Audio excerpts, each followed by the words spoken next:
hindi sapat ang pagsunod sa mga ritual at tradisyon. Mahalagang unawain ang malalim na kahulugan nito. Mapagpalang araw ng Martes, ginigiliw kong kapanalig. Ika-6 ngayon ng Pebrero. Ginugunitan natin sina San Pedro Bautista, San Pablo Miki at mga kasama ng mga martir. Pasalamatan natin ang Diyos sa mga banal na ito at sa tulong ng kanilang panalangin, hilingin nating lumalim ang ating pag-unawa sa tunay na ninanais at plano ng Diyos sa atin. Ito po ay Sister Lines ng Daughters of St. Paul. Panawagang huwag maging mapagpaimbabaw ang hamon sa atin ng mabuting balita ngayon.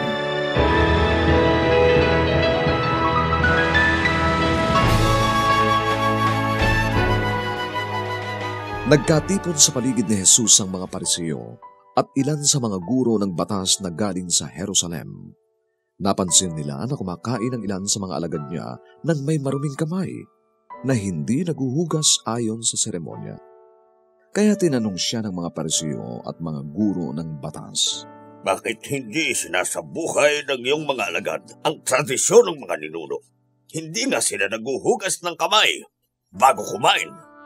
At sinabi sa kanila ni Jesus, "Tama ang propesiya ni Isaias tungkol sa inyong mga mapagkunwari. Nasusulat na pinararangalan ako ng mga ito sa kanilang labi at malayo naman sa akin ang kanilang mga puso. Walang silbi ang kanilang pagsamba sa akin at kautusan lamang ng tao ang kanilang itinuturo. Pinabayaan nga ninyo ang utos ng Diyos para itatag ang tradisyon ng mga tao.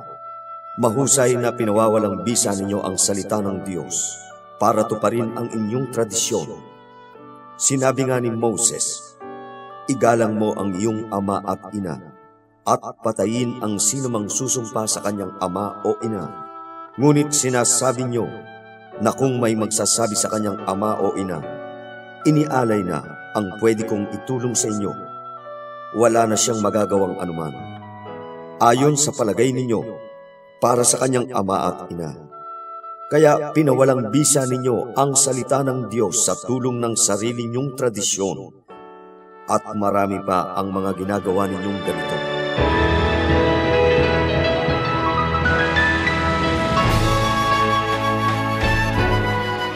Tayong mga Pilipino, malinis sa ating sarili, sa ating katawan. Madalas tayong maligo. Kung iba nga, 2 o 3 beses sa isang araw, lalo na kapag mainit ang panahon. Higit sa tradisyon o pagsunod sa mga inuutos sa mga nakakatanda, ginagawa natin ang paghuhugas ng kamay o pagpapanatili sa kalinisan ng katawan dahil nauunawaan natin ang halaga nito para sa ating pansariling kalusugan. Sa ating mabuting balita, hindi sinasabi ni Jesus na masamang maghugas ng kamay o ang pagsunod sa turo ng mga nakatatanda o ang pagpapanatili ng kalinisan ng katawan.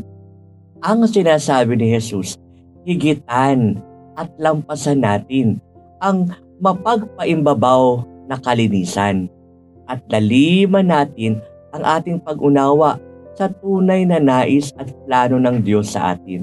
Halimbawa, naririnig natin ang salita ng Diyos araw-araw. Nauunawaan natin ang sinasabi at paanyaya nito. Pero malayo naman dito ang ating ginagawa. Malayo dito ang ating puso. Malinis na malinis ang kamay. Mga kamay na mahilig namang magturo sa pagkukulang at karumihan ng iba.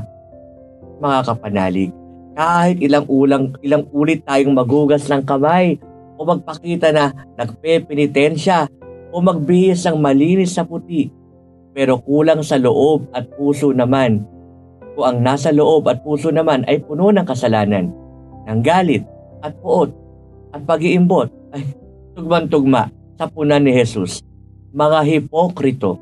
Kaya pinapaalala tayo ng mabuting balita ngayon na hindi sapat na ipakita natin ang ritual ng kalinisan. Hindi sapat na sumud lamang tayo sa sinasabi ng tradisyon. Ang mahalaga, unawain natin ang kadahilanan at kung ano ang tunay na layunin ng kalinisan, ang daan ng ganap na kabanalan upang makasunod tayo sa salita ng Diyos, upang makapamuhay tayong mapayapa kasama ang Diyos at upang anyayahan natin ang lahat na magkaroon ng pusong tunay na dalisay at malinis para sa Diyos. Amen. Mga kapanalig, support Pauline's online ministry. Subscribe, like, and follow us on Facebook, YouTube, Instagram, Twitter, TikTok, Spotify, Google, and Apple Podcast. Maraming salamat po. At sa lahat na nag-message sa amin na humihingi ng panalangin para sa iba't ibang intensyon, asahan po ninyong kasama niyo kami sa pagdarasal na ipagkaloob ng Diyos ang inyong mga kahilingan. Ito po muli si Sister Lines ng Daughters of St. Paul na nagpapaalalang walang hanggang pag-ibig ng Diyos ating panaligan, nananatiling matapat at hindi nagmamaliw magpakailanman. We are here to provide a new way of communicating and proclaiming the gospel.